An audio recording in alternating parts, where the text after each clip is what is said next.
Hi, it's Sandy Wyllie. Welcome to my mental health channel, where I wipe away the stigma of mental illness by talking about my own personal struggles having borderline personality disorder. I talk about post-traumatic stress disorder, my struggles with anxiety and panic attacks, depression. I talk about my narcissistic mother and how she badly abused me. I talk about my paranoid schizophrenic father. I wrote a book about growing up life with my schizophrenic father, and I have the link to that below. That's available on Amazon. I talk about all my unethical psychologists who sexually manipulated and abused me, and I have many books about them, and all the links and titles are below. You can purchase on Amazon, and some are on Kindle too, so you can read it. You don't have to buy the physical book. But I only come on as a former patient of almost 20 years. I am not a licensed therapist. I do not hold a degree in psychology, so I cannot diagnose you or even give you a professional opinion. What I expect of you is kindness and respect in the comments always. Please be kind to me and respectful. Be kind to other people. In the comments, we don't need to agree on everything. Variety is the spice of life, but we do need to show respect and kindness always. Now, if you are new to my channel, welcome, welcome. It's good to have you here. Stick around, take a chance, hit that little box on the lower right hand corner that says subscribe. It's 100% free, and that way you'll be notified whenever a new video of mine comes up. Give it a thumbs up if you like it. Share it with your friends, your family, your loved ones on social media. Let's spread the joy and the love. Please feel free to comment and share your struggles with me. I answer all comments unless I'm inundated with like hundreds of comments, which has not happened yet. I'm growing my channel slowly. Every day, new and new subscribers are joining. Now, today's topic is how to detach yourself emotionally from somebody you love. This is a very important topic and needs to be discussed because it took me a long, long time for me to get to this place. You know, I'm going to be 60 years old in a few months. And it took a long, long time for me to personally detach myself from people that I loved, people that hurt me, that no longer served me. And so I thought I should honor this time and talk about that with you. Now, do you feel when you're with someone, you feel completely drained after being with them? It could be anyone that you love. It could be your parent, your mother, your father, your siblings. It could be your best friend. It could be your adult child. You can't detach yourself from your children that are needy, who are underage, that depend on you, of course. It could be a coworker. So basically, it could be anyone. If you spend time with that person, do you feel drained? Do you feel like anxious? You know, you're on edge. You don't feel relaxed around that person. Do you feel after spending time with that person, you become upset? You become irritable? So these are red flags, if that's true, that you become depressed, anxious, drained, upset, sad, on edge. You walk away from being with that person, and you should walk away feeling good, feeling positive, feeling energized, not questioning yourself, not feeling insecure. And if you don't feel that way, then these are red flags that it's time to detach from that person. Now, I know this isn't easy because you love someone. It's very hard to let go of people that you love. When I was younger, even not that young, even back like maybe 10 years ago, I wanted relationships to last forever. I mean, who doesn't? You don't go, when you take marriage vows, right? Usually marriage vows say, till death do us part. So in essence, that means forever, until you die, you know. And most people that go into relationships, not just marriage only, they expect, or, you know, hope or wish pray that that relationship will last forever. And that's the expectation they put on it. But as we all know, life is messy. Relationships are messy. People change. Circumstances, life changes. People's circumstances change. People change when their circumstances change. So relationships don't always last. More than not, they often, you know, have their time and then they dissolve. And it's very hard to deal with that. We try to hold on, and the tighter we hold on, it's like, wasn't there this fable or something about like this baby chick, and the little child looked at the chick and loved the chick so much and wanted to hold on to it so tight that it crushed and killed the baby chick because it held on too tight. It held on so tight to the little baby chick that it killed it. And that's what happens when you hold on too tight. You can actually destroy the very thing that you want to hold on to. So I don't know why I just thought of that. I didn't plan to say that. It might be a little gross to you, but it's very true. Also, another thing is you can't fix people's problems. You just can't, It's not in your control. You can only control yourself. You can't control someone else. So if someone doesn't want to get help with their problems, there's nothing that you can do. And also, this is another big thing. You are not responsible for fixing people's problems. A lot of people think that, feel responsible. But she's my mother. I don't want her to see her, going down a rabbit hole of alcoholism. Or if she doesn't want to get help, that's not your responsibility. Or, I love this person. He's my husband, or whatever it is. You cannot fix the person. It's not your responsibility to fix another human being, whether it's your parent, your spouse, your adult child, whoever. That's your boyfriend, your girlfriend. That's not your responsibility, okay? So if you feel like you need to fix that person, it's time to let go. It's time to let go of this, because, that person, the only person that can help that person is themselves, not you, and it's not your responsibility. So it's time to set healthy boundaries, all right? Setting boundaries are for self-preservation, all right? They're to preserve your own health, your own mental well-being. So it's time to say no. It's time to, if you don't feel like talking about a certain topic, you don't need to talk about it. Your time is your own. You don't have to make excuses. If you don't feel like doing something, you say no. And you don't have to explain. People think they have to explain to everyone. I was that way too. I felt like I owed people explanations. You don't owe anyone anything, You just don't. You don't owe them an explanation. You can say no. No, I don't want to go out tonight. I'm staying in. I'm having a little me time. No, I don't want to do that errand for you. No. So you just shut it off. You don't owe anyone an explanation or anything. So this is for your own self-preservation to do this, okay? And you have to take care of yourself, all right? So many people trying to take care of other people in their relationship that they neglect their own health. So how do you take care of yourself? By getting out and, exercising, doing hobbies, doing things that you enjoy. What do you like to do? What are your hobbies? What makes you feel relaxed? You like listening to music, getting out in nature, journaling, writing things in journals, meditating. These are all things that can help you and help preserve yourself. Detachment is necessary for your healing. It's a personal and it's a courageous choice for you to detach.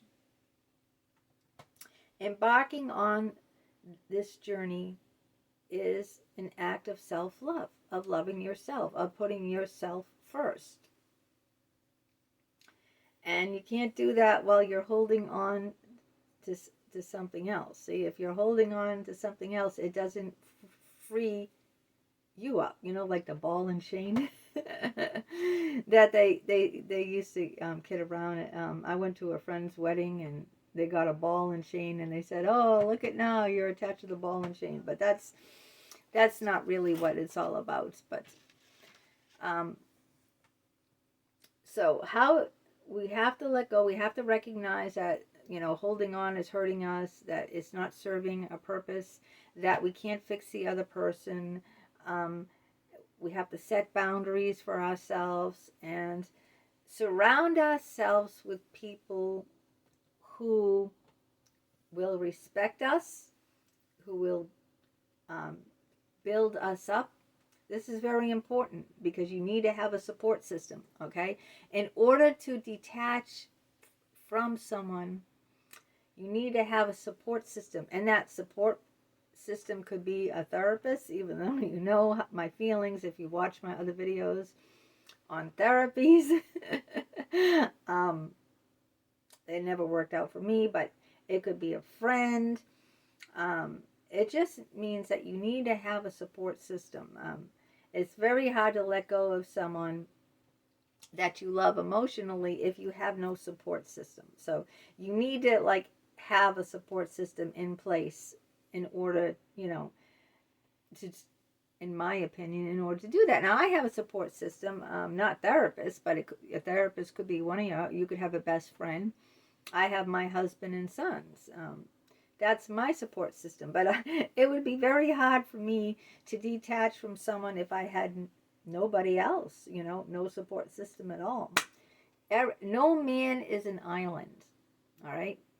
No man is an island. We all need a support system in order, you know, to make it through, you know, to heal.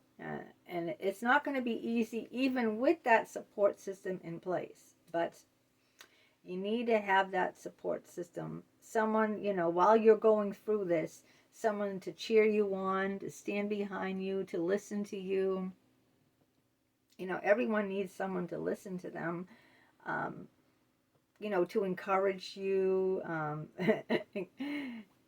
not to deal with a person who's draining you emotionally, whose drama you've been in, you know, you've been with that, whose drama you've been caught up in for too long. Yeah, you need someone to remind you of, hey, you know, don't call that her or him. Remember how they made you feel. Remember the last time you were with them and how you came home crying. Remember, see, you need someone to, you know, to remind you of things, to give you that encouragement, you know, because it would be awful tough to do it all alone by yourself. You need someone to, you know, to lean on when you feel moments of weaknesses. Oh, I bet I really miss it. Because I've done this too. How many people have done this? I've broken up with people who been emotionally draining, okay, because it wasn't healthy for me anymore. I was suffering. I was suffering immensely. I was turning to alcohol. I wasn't sleeping. I was getting insomnia. It was bad news staying with this person. So I let go of them. And then after a while, I started missing them really intensely. I really started missing them. And then I felt, I can't keep this up. I gotta call. I gotta unblock the person, or I gotta reach out to that person. And every time I did this, it set me way back. You know, it's like falling off the wagon, you know, after you've gone so long without drinking, and then you take that drink, or you in other words, you make that phone call to that person who you let go, who is emotionally draining on you, who is taxing, and you caught up in their drama. And then it sets it back, and it starts it all over again. And you go, oh God, why did I bother, you know? So you need someone to be there, you know, to encourage you, you know, not to do that, to remind you of how that relationship was, the reason that you detached from the relationship in the first place, so you don't make that same mistake again and set yourself back. And I set myself back years with some people. I did detach. I did detach from the people that were causing me pain and harm, draining me, making me feel bad. And then I felt I missed them so much because they were so part of my lives. We had a history, and they were part of my lives for so many years that I made the mistake of contacting them again, and then going back for years more until I finally broke away 100% free and haven't had any contact with them. But it took a long, long time. I did detach, but I was missing them. I was heartsick. I felt like I had broken heart syndrome. I really did. Didn't I do a video on broken heart syndrome? And I mentioned my soap opera Bold and Beautiful about, Taylor, one of the women who's going through a broken heart syndrome. And so because my heart was so broken, I made the mistake of thinking that connecting with them again, here's a good piece of advice, all right, from a woman who's a senior citizen. People, listen up. If it didn't work out the first or second or whatever time it is, it's not going to work out again. If it didn't work out before, it's not going to work out again. What makes you think it's going to work out again? What makes you think that they're changed? It isn't. It isn't going to work out again. Look at it in Hollywood. Most of these marriages, the couples divorce. Look at Elizabeth Taylor and Richard Burton. They divorce, they remarry. Guess what happens? They divorce again. It didn't work out the first time, so it surely isn't going to work out the second time. So anytime that, you want to go back, your heart's sick, and I understand. I've been heartsick myself. I've been in the same exact place, I detached, but I was feeling heartsick and miserable and crying. You're going to have to feel your feelings, okay? Feel and process your grief. And that was a problem. I didn't process my grief long enough. I thought, well, it's been months and I can't sleep. I can't eat. I'm crying every night. I'm depressed. I don't go out. I go to bed at 7 o'clock. So what? No one can put a time frame on it. I think that's why people end up going back, because they feel so miserable. But you have to process these feelings. And no one can put a stopwatch on how long a time it's going to take to process these feelings, okay?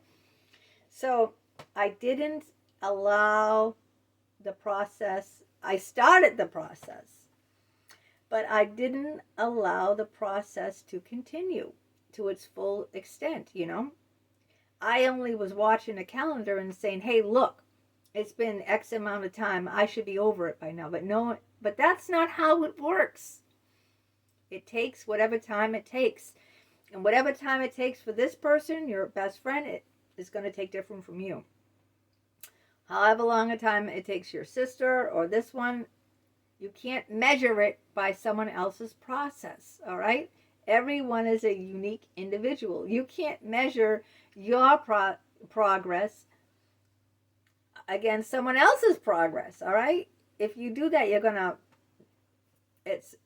mess up, and it's not going to work out, because you're not going to allow yourself the necessary time for the healing, because you're using a yardstick and say, well, my best friend got over her boyfriend in like 4 months. Now it's been like a year and I'm not over the person. So don't do that. Don't compare yourself. I know I'm guilty of that, all right? I'm guilty, and I got to stop doing that. We've got to work on ourselves. We got to learn to process our feelings, and we can't compare it to someone else, how they're doing on their journey. Remember, this is your journey. This is your one and only life. All right? Just go at your own pace. That's all I can say. That's what, like children. Everyone learns to walk. Every child, unless they have something physically wrong with them, okay? They're medically sick or something. If that, not taking that out of there, unless they're very sick or something physically wrong with them, every child learns to walk. What difference does it make if one child learned at 10 months, or one child learned at 12 months, or one child learned at 18 months, whatever? Every child learns to walk. Every child learns to talk. What difference does it make if they're talking at 12 months, 10 months, 3 years? In the end, we're all walking, we're all talking. Does it matter to you now, sitting here, that what age you learned to walk? That it was much later than me? Or what does it matter to me at what age you learned to talk? Or what age, whatever, you know? It doesn't really matter, because now we're all the same, you know? How long we took to get here doesn't matter now, right? We're not sitting there saying, oh, damn, Jesus, what was wrong with me? I was over a year old before I started walking. I was a year and a half. And look at my brother. My brother was walking at 10 months. No one thinks like that, right? Everyone has their own path, goes at their own pace. And it's the same with healing. When you detach from someone emotionally, you will go through the process of grief, of guilt. You'll feel confused. You'll feel intense sadness. You might feel anger. I don't know, you fill in the blanks of all the feelings. You're going to go through all these feelings. You have to feel them. Let yourself feel, all right? Let yourself go at your own pace and process it. But take healthy steps by having a good support system. Get out there and exercise. Do the hobbies. Do the things that you love to do. You'll have extra time now to do them. Form new relationships. Get out there and meet new people, all right? So that, join groups. There's, what are those groups called? They're meetup groups or something. I forget. But I used to go to them after I did a breakup with someone, a boyfriend. I used to go to that meetup, or I don't know what they were called, where they have groups all over the state. And you'll find one close to you where, different groups for different things, and you meet people. And, it helps me when I was getting over a breakup. I didn't form any lasting connections in those groups. But it did help me get out and get outside myself when I went to them. Even though I'm shy, I'm introverted, and I'm not really big on groups. Just being there, whatever the group was doing, meetups or something like that. I think it's meetups. Yeah, I joined them and I went to different groups. And at the time, it was helpful just to get out of myself, and I forced myself to go to parties, even people I didn't even really know that well, just to, when I was going through a breakup. These are things I did. I wrote a book, How to Break Up with Someone and Be Happy. I wrote a book because this is what I do. I'm a writer. I said journaling. I wrote a book about it and published it on Amazon. So I wrote a book. I forced myself to go to parties. I went to meetup groups. I joined a gym, Planet Fitness. Anyone go to Planet Fitness? I did all these things, all right, for self-preservation, to detach myself from emotionally damaging people. So I joined Planet Fitness, all right, and I went there every day. I went to therapy, which wasn't helpful, but it could be helpful to you. You could find a good therapist. I joined meetup groups. I went there. I forced myself to socialize and go to parties, even though I didn't really know the people too well. A wife of a friend that I knew years ago, she invited me to a party for New Year's Eve. I said, I'm just going to go. I need to get out of myself. And it worked. It helped. And slowly over time, I got to completely detach from that very bad person in my life. And so if I can do this, you can do this too. I gave you some great examples from my own life that I used. If you have any examples from your life, please feel free to share them. I'd love to hear from you in the comments about your struggles detaching from someone emotionally. What worked for you? What didn't? Let's have an ongoing conversation about it. And if there's anything else that you'd like me to talk about next time, and I have the knowledge, I'm not going to talk about things I have, that I'm not familiar with, or I don't, I haven't experienced myself, because then I'd be a hypocrite coming in here talking about things that you know, I don't know personally. That it never happened to me. All right, till next time. You have a great day and take care.